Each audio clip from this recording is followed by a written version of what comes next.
Inter Milan, Alan, which you were very known for those games because of the goals. Just going to bring up this picture straight away, and you probably know what's coming. The header. Let's Yeah, talk I've got that. about this game then, my friend, because I'm sure you've spoken about it lots of times, but Every what's the time, first thing? Yeah. every time everyone always asks about that game. Because I'd been, like I say, I'd been ill for a few weeks. I was having some kind of reflux every time I was starting to train. In the warm up, I was just throwing up constantly, and we couldn't find out what it was. Um, Having loads of tests done and everything. But when obviously you knew the game was coming, so you just try everything and anything to try and get yourself in the squad to play against such a team like that. So managed to get there and still wasn't 100%. But I say what they brought the team that they brought. They'd never brought the top end players. They never brought the Ronaldo, the Vieira. They just left them at home. So I think we've got a chance, yeah. And I thought we'd played quite well in the game, to be honest with you.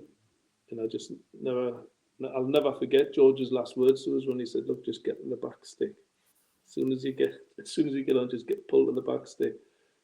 And then fortunately it worked. And great ball from Jamie. Pablo does well, sets it back, and Jamie puts a great ball in. And I managed to get in between the centre backs and caught it perfectly. To be honest, just timed the header perfectly. And it's one of them things that it's quite surreal that you just scored against Inter Milan. It's just a unbelievable feeling, to be honest with you. And see, it's something that people talk about. It was constantly, all the time the goal comes up. I'm not going to get sick of talking about it because it's one of them things. And to put yourself in history like that is great. As a footballer, that's what you want. And I've got the pictures up. I've got the shirts all up, hanging up. So it's something that I'll treasure forever. That's a certainty. I think you've got to really appreciate the goal more and more as well. Every time I watch it back, it's just how you just header it. It's just how you get your neck, your movement, everything like that. And of course, you scored a lot of header goals during your career, but that must be up there as one that you had to really work for it. It was because, as I say, great delivery, and I just could see it bending a little bit further back as it was coming. It was slowly going behind us, but I've managed to just get my neck back and see the timing. Luckily, it was perfect, and obviously there's Sixto, love Sixto again.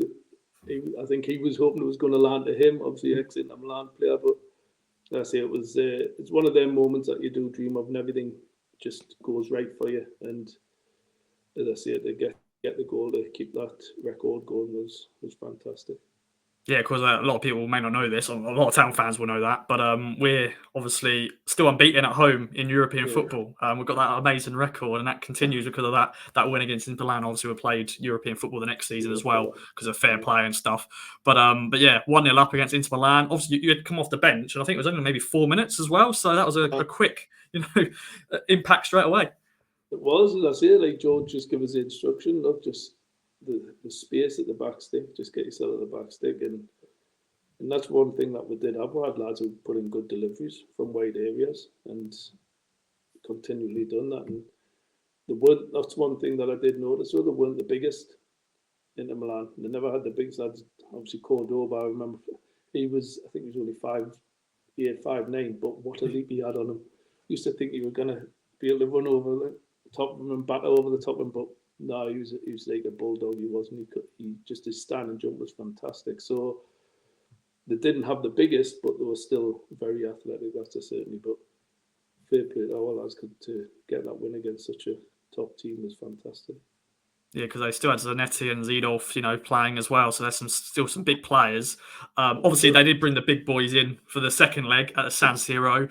But that must be a great moment for you as a player as well to be playing at such an iconic stadium, which it has so many amazing games. And obviously, maybe Inter Milan fans didn't come out in force, but Town fans, I think there was over 10,000 there. So that must have been unreal for a Town player looking up and going, "Wow, 10,000 away fans are here."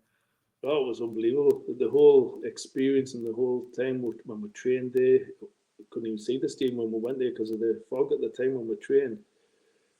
And that you see, it's one of them pinch yourself moments when you're playing and training in such an iconic stadium.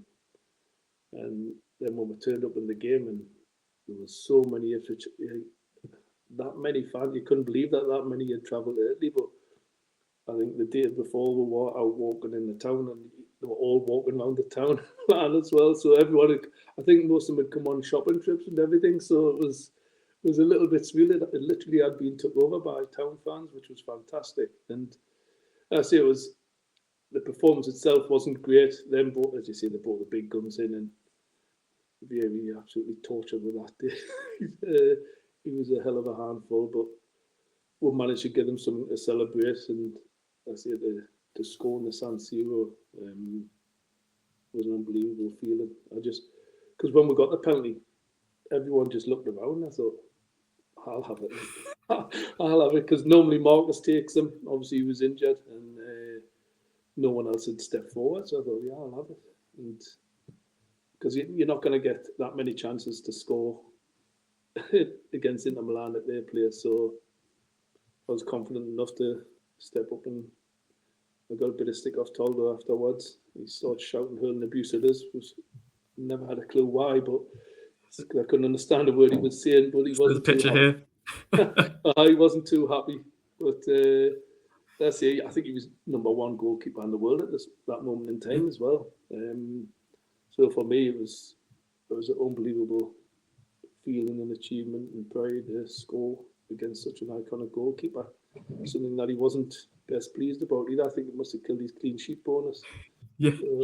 But no, I say it was fantastic. But them town fans behind, you don't normally celebrate when you score and you're getting beat, but you had to give them a little bit of a celebration because they travelled so far in the numbers. You had to give them something back, and just a shame that we never managed to get through. But what an unbelievable feeling it was to play there.